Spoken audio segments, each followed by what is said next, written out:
शासनाने शेतकऱ्यांसाठी दिलेल्या मदतीचा निधी शेतकऱ्यांच्या बँक खात्यावर न टाकणाऱ्यांवर कारवाई।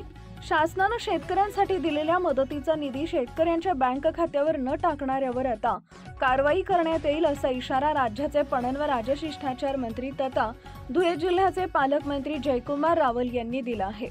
निसर्गाचा लहरीपणा हा शेतकऱ्यासह महाराष्ट्राला अडचणीत आणत असून ज्या ठिकाणी अवकाळी पावसामुळे नुकसान होतंय त्या ठिकाणी पंचनामा करण्याचे निर्देश प्रशासनाला दिल्याचंही मंत्री जयकुमार रावल यावेळी म्हणाले। रोजच पाऊस पडत असून या पावसामुळे शेतकऱ्यांचं अतोनात नुकसान झाल्याचंही ते यावेळी म्हणाले। दरम्यान धुळे जिल्ह्यातील पीक नुकसानीचे पंचनामे करण्याचे निर्देश आपण प्रशासनाला दिले असून पंचनाम्याचे प्रस्ताव राज्य शासनाला पाठवून तात्काळ शेतकऱ्यांना मदत दिली जाणार असल्याचंही मंत्री रावल यांनी यावेळी स्पष्ट केलंय। खरं तर निसर्गाचा हा लहरीपणा हा सर्वसामान्य शेतकऱ्यांना महाराष्ट्राला अडचणीमध्ये आणतोय। काली पाऊस होता, आज दुपारी पाऊस होता।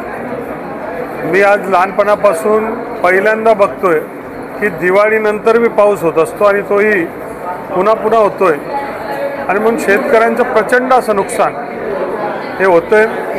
राज्याचे मुख्यमंत्री, राज्याचं मंत्रिमंडळ, राज्याचे सर्व प्रमुख या बाबतीत चिंता व्यक्त करतात आणि या माध्यमातून शेतकऱ्यांना ही अडचणमधनं कसं मदत करावं असा प्रयत्न करतात। आपल्याला माहिती आहे की जवळपास 31,000 कोटीचं पॅकेज हे जाहीर झालं आहे आणि अजून जिथे जिथे नुकसान होईल तिथे तिथे पंचनामा करण्याच्या सूचना दिल्यात। मी देखील धुळे जिल्ह्याच्या प्रशासनाला जिथेही नुकसान होईल तात्काळ तिथे पंचनामे झाले पाहिजे तो प्रस्ताव आम्ही सरकारकडे पाठवू आणि सरकार देखील तात्काळ त्याला मंजूर करून निधी आपल्याकडे उपलब्ध करून देणार आहे, मदत उपलब्ध करून देणार आहे आणि जी मदत उपलब्ध होईल महाराष्ट्रामध्ये ती जर तात्काळ शेतकऱ्यांच्या खात्यावर नाही टाकली तर संबंधितांवर कडक कारवाई करण्यात येईल आणि म्हणून अडचणीमध्ये असलेल्या शेतकऱ्याला मदत करण्याचं काम महायुतीचं सरकार